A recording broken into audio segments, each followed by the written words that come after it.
Hey everybody, welcome back to another video lesson. Today we're going to go ahead and take a look at what's called strength of acids. The strength of an acid depends solely on its ability to break up into ions.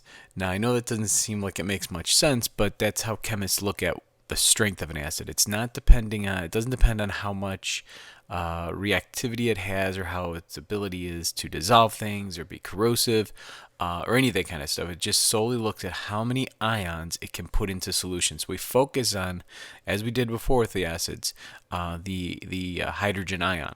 So we've got an acid over here. It's dissolved in water, and the little notation here, the red represents the hydrogen ion, the green represents the anion, and this could be a chloride, it could be a bromide, it could be a nitrate, and this represents the whole acid in its molecular form. So when we drop the acid into the water, okay, what it's going to do is it's going to dissociate. Now each acid dissociates to a different degree, and that's what we're referring to when we talk about the strength. So over here, this acid breaks up into ions, okay, and stays intact. Now if we contrast that to the acid on the right hand side, this acid over here is dissociating completely into ions. We get almost all ions and actually in this case no molecular species whatsoever. So we would say that this acid is a lot stronger than the acid on the left hand side because it has a higher concentration of hydrogen ions by itself, not in the molecular form. Remember, the acids are going to break up and dissociate, and the strength tells us how far it dissociates, how many ions it's actually producing in solution. So if we were to test the conductivity of this solution, this one would be way higher in conductivity because there's a lot more ions in the solution than there is for the acid on the left. Okay, since each acid has its own ability to dissociate to a different degree, we're going to have weak acids and strong acids. Well, before we get to that part, we need to talk about 7 special strong acids. These are acids that are so strong that they completely dissociate into ions, and therefore their ions are there pretty much is no molecular species whatsoever. Now there's 7 acids that you need to know for this, and those are hydrochloric, hydrobromic, hydroiodic, nitric, perchloric, chloric, and sulfuric acid. Those 7 acids, anytime you put them in water, they're going to always completely dissociate. So what that means is that if we're looking at the equilibrium of the reaction, the equilibrium is going to favor the product so much that we pretty much can ignore the equilibrium altogether because there aren't going to be any of these left in solution. They're almost all going to be put into this side. So this is a reaction where the equilibrium favors the product so heavily that we don't really need to worry about an equilibrium whatsoever, and we don't have to have a K value for this. So this is why these are special, because there's no equilibrium. We're going to be able to treat these as if it were a standard reaction that goes to completion. So we're going to say that the hydrochloric acid, when we put it in the water, it's going to react completely with the water, so that the HCl would be our limiting reactant in a sense, and we can do a BCA table to solve this. Same thing with this one over here, but these are pretty much the same reaction. We're just dropping out the water. A lot of times you're going to write the reaction like this. So you have the HCl is going to go to 0, and it's all going to be ions. So whatever the concentration of your HCl is, the hydrochloric acid, or in this case any of the 7 strong acids, the hydrogen concentration is going to be the same.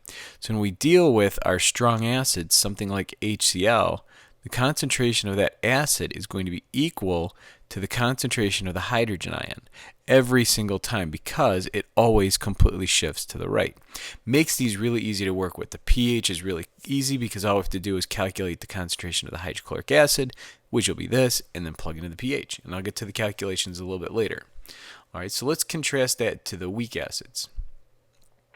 Now we deal with the weak acids because weak acids are actually going to be shifting to the right just a small little bit. We're actually going to have equilibrium established because the products are going to build up and they're going to start to convert back into those reactants. So you're going to get equilibrium when we deal with the weak acids. So any acid that is not one of the 7 that you have to know can be considered a weak acid. So anything outside of those 7, weak acid. Therefore, what that means is you're going to have to treat these as if they were an equilibrium system. Therefore, they're going to have a Ka expression. A Ka I'm going to get to in just a little bit is referred to as the acid dissociation constant, and it works just like any other K. So when we have weak acids, we're going to have equilibrium established. When we have the strong acids, no equilibrium. And this is all due to the relative strength of the acids. Okay, so let's take a look at that a little bit more closely.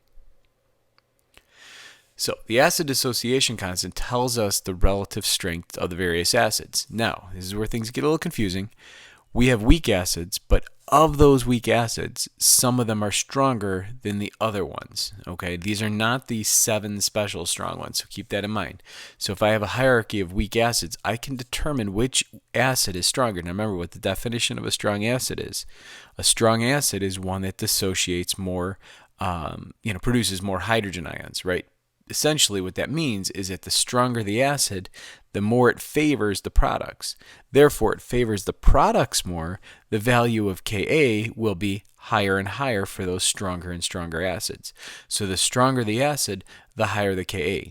Now that makes sense because when we get to those 7 strong acids, those reactions we said, remember, shift so far to the right that they are pretty much considered no equilibrium because the acid itself approaches 0. Well, if that approaches 0 at the bottom, then Ka becomes undefined, and there really is no Ka value for strong acids, for the 7 strong acids. So you don't have to, usually that's a dead giveaway because the problem won't have a Ka value for the strong acids.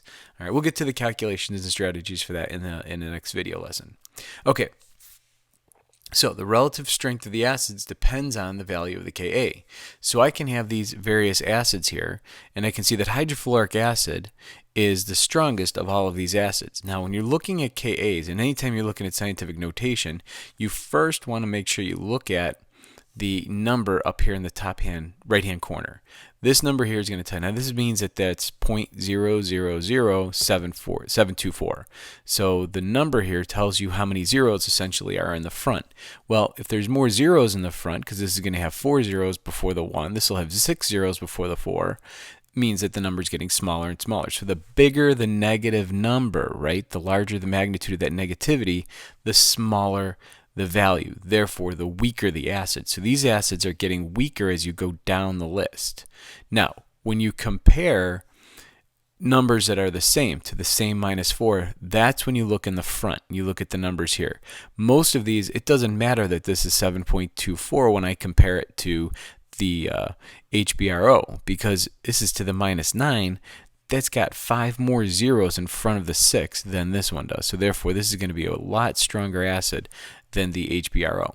Okay, so that's how you read the acids. That's how you deal with Ka. So the larger the Ka, the stronger the acid. The smaller the Ka, the weaker. And again, that's based on the equilibrium and what's favored and what's not. Okay, so thanks for watching the video, Les. Appreciate it.